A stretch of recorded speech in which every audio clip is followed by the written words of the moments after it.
An Aussie triumph in France as our boys clinch the Davis Cup. A Sydney woman killed in a spectator stampede in Austria. Inner city burglars head for greener pastures in Sydney's suburbs. Good evening. Also tonight, a big state-of-the-art revamp for Sydney's Royal Prince Alfred Hospital. Australia is once again the proud owner of the Davis Cup, one of the most treasured trophies in world tennis. An intensely focused and unflinching performance by Mark Philippoussis lifted the Aussies to victory over the French, capping off a remarkable year in Australian sport and giving our team and its loyal band of followers good reason to celebrate throughout the night. Philippoussis saved his best for the biggest match of his life. Once on the outer of the Davis Cup squad, the Scud was now its very core. He embraces the captain, John Newcombe. The scars of the past well and truly forgotten as his teammates swarmed on the court to savour Australia's first Cup victory in 13 years. I've never been so focused. I'm more mentally tired right now than physically. The victory made even sweeter in front of the vocal French crowd. And it's just too much for Cedric. No tears from the Aussie fanatics in the stands who followed our Davis Cup heroes around the world. And there's Newt lifted. The best French champagne was served up as Philippoussis shared the moment on the phone with Pat Rafter, who's nursing a shoulder injury back home in Australia. After waiting for the win for so long, those Aussie fans were going to enjoy every precious minute. For John Newcombe, a special moment with fans, friends and family. Before the man of the moment took centre stage once again. Baby of the team, Leighton Hewitt, had never experienced anything like this, but everyone expects many more. Coach Tony Roach summing up the views of the nation. You know, they gave it everything, and I mean, that's what you expect from Australian sport. This was going to be a long night, the official dinner one of many stops. I don't know how to do a tie, so it's not on at the moment. Before rejoining the inner sanctum and reliving the highlights on their road to victory. This was the reward for an extraordinary campaign of ups and downs. After 6 years at the helm, no one was going to deny Nuke the chance to soak it up. Can't go anymore. Everyone here is talking of a new tennis dynasty and already planning our 2000 campaign, with thoughts of defending the title down under late next year. In Nice, Lane Calcutt, National 9 News. And we'll have full highlights of the match later in sport. And sadly, on such a big day for Australian sport, a young Sydney woman's passion for her chosen sport has ended in tragedy. 21-year-old Sonia Huddle from St Ives was one of 5 people killed in a crowd stampede during a snowboarding contest in Austria. They had packed the stadium, 40,000 people, to witness a snowboard contest, but the night ended tragically in a deadly scramble. The crowd was heading for the exit when several people slipped on the ice and were crushed against a security fence. It collapsed, and as panic set in, those on the ground were trampled in the stampede. There was a rush in the crowd, said this emergency worker. Somebody stumbled and then others fell over. Desperate to stop the surge, police fired shots into the air, forcing the crowd back into the stadium. Sonia Huddle from St Ives in Sydney was among those on the bottom of the crush. She died on the way to hospital. The 21-year-old had been on a working holiday with Jamie Carlisle. He escaped uninjured, but was helpless to save his girlfriend. It was another 6 hours before he learned she'd been killed. At Sonia's home today, relatives and friends rallied behind her family. The other victims in this tragedy, which included a 14-year-old girl, were all from Austria. 16 spectators remain in hospital. 4 are said to be in a coma. As police begin an official investigation, there's speculation drunken fans may have contributed to the disaster. Damien Ryan, National 9 News. The Sydney criminals who like to steal your hard-earned possessions while you're out working to pay for them appear to be on the move. According to the latest figures on burglaries, they're giving up the better secured homes of the inner city and heading out to the greener pastures of the suburbs. Carolyn Smith has turned her newly built cottage in inner city Rosebery into a small fortress. grills on every window, deadlocks on every door. It's this kind of security that's now pushing thieves to the western suburbs, where the going is a little easier. My husband and I are both originally from the bush, and it was a bit hard getting used to, but no, actually we've become quite comfortable with it now. The latest list of NRMA hotspots shows burglars are tiring of all the high-tech alarms and motion sensors in suburbs close to the city, and instead are targeting suburbs like Fairfield. Campbelltown was another area which saw burglary rates jump from last year. On average, thieves are making off with $3,000 worth of stolen goods. Burglars are looking for easier pickings. It's much easier to walk through an open door or an unlocked door than it is to walk through this kind of security. A wave of thefts has hit the bush, with areas such as Orange and Burke experiencing some of the highest rates in the state. But Canberra outdid the lot. Burglaries there soared by 55%. And a reminder from the NRMA to be extra vigilant, given that burglaries increase over the holiday period. There was also a warning for those staying at home. Don't be complacent. Keep your front door locked. Mark Burrows, National 9 News. A man who shot and killed a young boy at Doonside will walk free next week after serving only 5 years behind bars. The parole board today agreed to release 32-year-old David Paxman, but only under strict conditions. Child killer David Paxman was jailed for the manslaughter of 6-year-old Michael Barber, whom he shot dead as he slept in the lounge room of his Doonside home in 1994. After the attack, Paxman claimed he was so drunk he couldn't remember what he'd done. He was sentenced to a minimum 3 years, the leniency sparking calls for a change to the use of diminished responsibility as a defence. He's taken my grandson's life. What's going to happen now? If he gets off scot-free? In an unusual move, Michael's family today agreed to Paxman's parole, preferring the killer be released early under strict supervision rather than forcing him to stay behind bars until the end of his jail term in August next year, when authorities would have had no choice but to free him without any restrictions. It took the parole board just 10 minutes to agree to release Paxman, but although he's about to become a free man, it's with tough conditions. The victim's family even calling for him to undergo random drug and alcohol tests. He's also been ordered to keep away from the Barber family. If he breaks any of the conditions, it could be regarded as a serious breach of parole, and Paxman might find himself back behind bars. Christine Spiteri, National 9 News. A new political controversy tonight over the GST. The Labor Party has revealed that the government is forcing charities to make only favourable comment about the GST or risk losing financial assistance to cover their start-up costs. The opposition laid a trap for the Prime Minister in Parliament, first getting him to repeat his criticism of radio talkback hosts who accept cash for comment, then producing the agreement that charities have to sign to get start-up funding assistance for implementation of the GST. Isn't this just your own hypocritical version of cash for comment? Labor claimed the document insisted charities must make only favourable comment about the GST or put their start-up funding at risk. But I can neither confirm nor deny that because I'm not aware of the details of any document. Mr Howard promised to investigate, but he was quickly on the defensive again over tax office guidelines under which the GST would hit a wide range of charitable activities. Pie drives, book clubs, cake stalls, Lions Christmas cakes and mints will be subject to the GST. Unless you go over $100,000 in relation to a charitable activity, there is no requirement at all to register for the GST.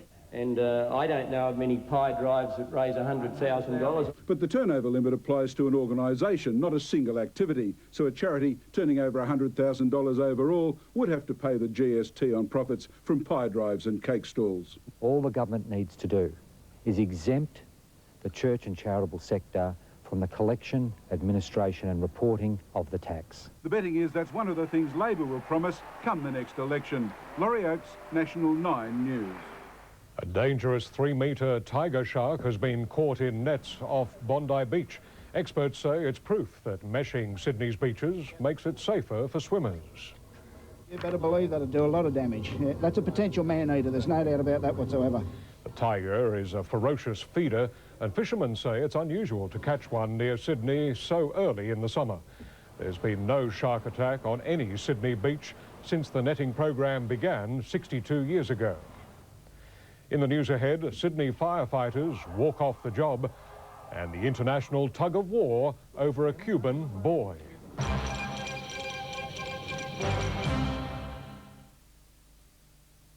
A brief but noisy stop work by firefighters today in their dispute over pay and benefits. They set their sirens wailing in the city during the 1-hour stoppage. Frustrated by stalled negotiations, they called for the resignation of the fire commissioner and threatened further industrial action. Meanwhile, 3 workers have been badly burned in a grain silo explosion at Rutherford in the Hunter Valley. A fireman was also injured, suffering burns to the hands and face.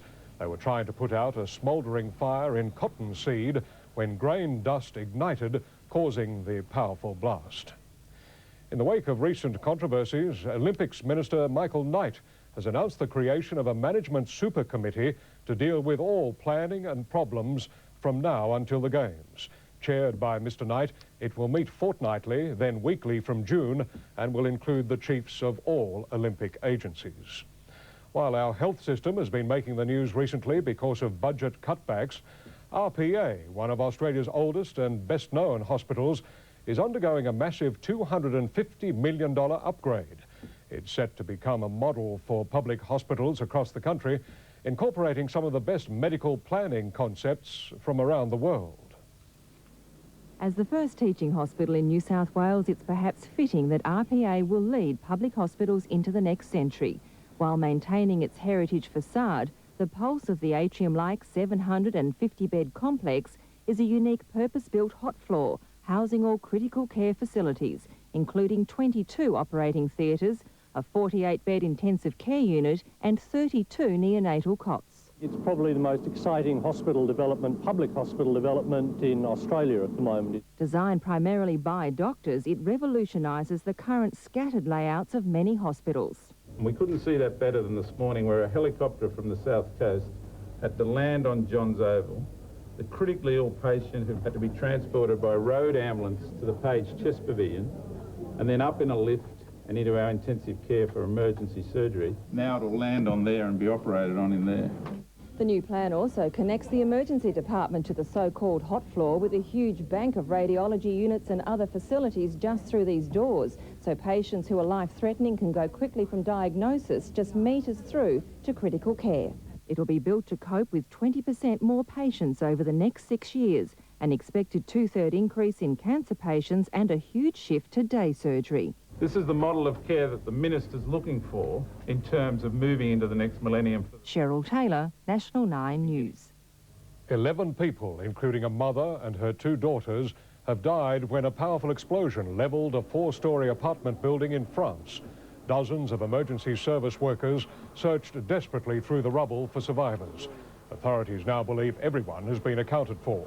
It's not known what caused the blast, but firefighters say they could smell gas when they arrived. And the silent sound of space still holds no joy for NASA scientists who continue to attempt to make contact with the wayward Mars polar lander. Since late this afternoon, they've been trying again to pick up a signal, but as yet, no luck. A diplomatic war has broken out between America and Cuba over a refugee boy, rescued from the Florida Straits 10 days ago. Fidel Castro wants the 6-year-old sent home this week, claiming the child was kidnapped. Tonight, 500 members of the Communist Youth Movement marched on the American mission in Havana, demanding the return home of Elian Gonzalez and raising the fight over his future to a new level. Earlier, Cuban troops had surrounded the building. The Americans inside upgraded their security. The US government kidnapped Elian, according to Fidel Castro, who set a 72-hour deadline for his return. We will move heaven and earth to get the boy back. There will be millions of people in the streets demanding the boy's freedom. Currently in Miami with relatives, Elian was today receiving presents for his 6th birthday. He was rescued at sea 10 days ago after a boat overcrowded with refugees sank. His mother was among those who drowned. Her ex-husband, Elian's father, is still in Cuba and told demonstrators at his home he'll launch a court battle to get him back. This is the family. This is the father. But it's considered highly improbable the Americans will return Elian, an innocent little boy, the unlikely trigger of a rapidly escalating diplomatic crisis. Mick McCallum, National 9 News. The Australian share market is poised to enter record territory tomorrow after ending the day just 12 points behind its highest ever close. The All Ords up 46.5. Optus shares jumped 48 cents on speculation of a deal with Virgin. News Corp rose 88 cents, AMP 67. The Aussie dollar down against the greenback, pound and yen, steady against the euro. Ken Sutcliffe with sport is next, and Mark Philippoussis has his finest moment. Yes, Jimmy found another level today. In fact, it was Davis Cup redemption for the Scud. And no rest for our latest young golfing sensation.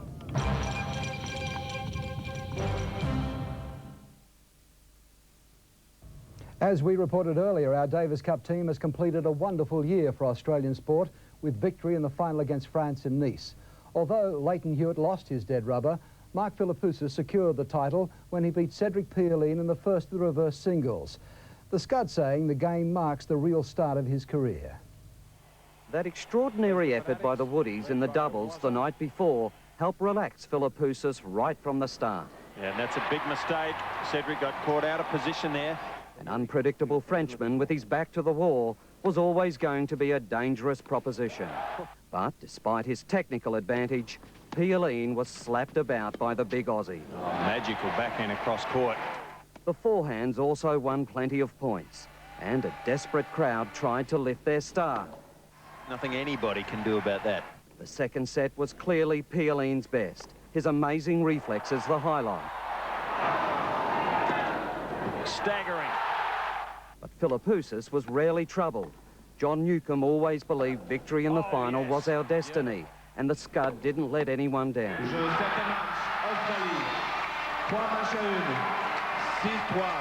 The scenes that followed certainly affected Leighton Hewitt, who couldn't concentrate in the remaining dead rubber.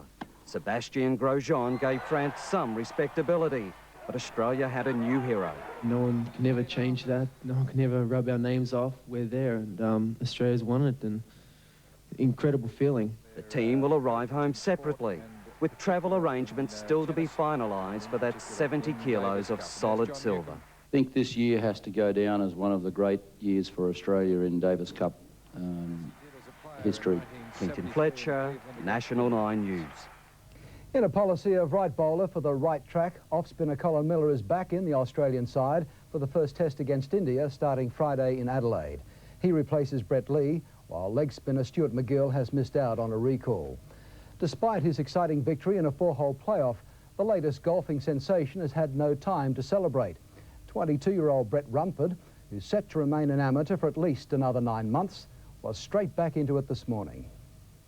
The latest amateur to upstage the professionals, Brett Rumford, back on the fairways and almost anonymous in an Australian Golf Union selection trial. Still up in the clouds at the moment, and you know, I only had 4 hours sleep. Showing remarkable poise yesterday, Rumford squared off against Craig Spence in the playoff for the Players' Championship at Royal Queensland. The bounce fed all the way down onto the green. Fabulous shot. The pair played the 18th hole 4 times before Rumford rolled in his 8-metre birdie putt through the side door. I actually just wanted to jump out my skin and just celebrate with everyone that I could. Back home in Perth, his family shared in the dramatic finish. Please go in. Please go in. I couldn't take another hole. Spurred by Aaron Baddeley's victory at the Australian Open, Rumford became the second amateur in 8 days to steal the limelight from the professionals.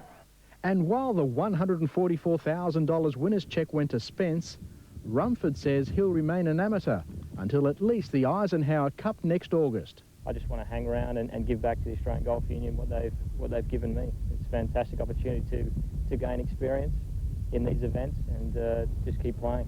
Charles Christian, National 9 News. In the end, it was easy money for Ernie Els in the $1 Million Challenge at Sun City in South Africa. Going into the final round, 6 in front, Els was never put under pressure and eventually finished with a tournament record 25 under par. Straight in the middle of the hole. His winning cheque, almost $1.6 million Australian, the biggest payday of his career. And rugby has lost one of its great characters with the passing of Bob Templeton, the former Australian and Queensland coach. Templeton was in charge of the Wallabies for 29 tests from 1971 until 1981. He died of a heart attack and he was 67. And Jim, he was very much an admired man. That he was. Thanks, Ken. Alan Wilkie with the weather is next. Then Sydney enjoys the sounds of Christmas.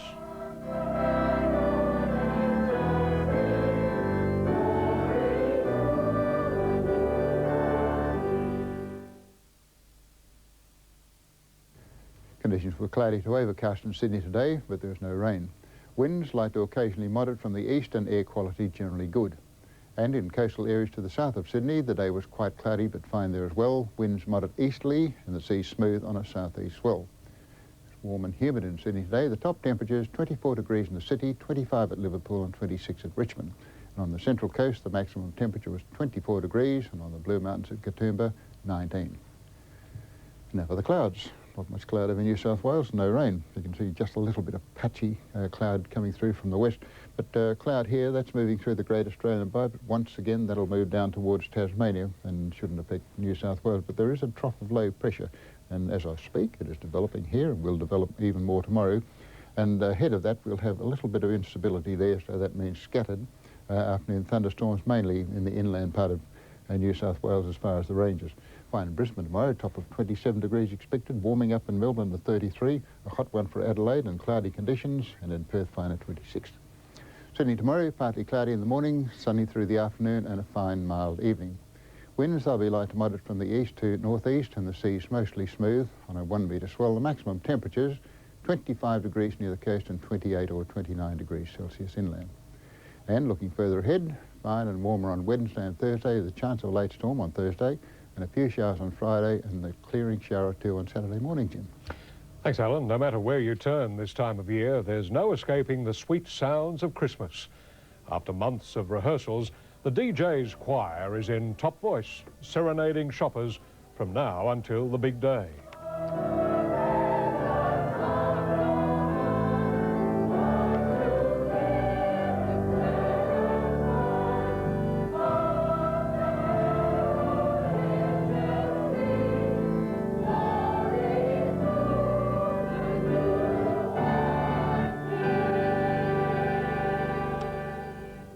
Not long now. That's the news this Monday night. I'm Jim Waley. From all of us here at National 9 News, good night.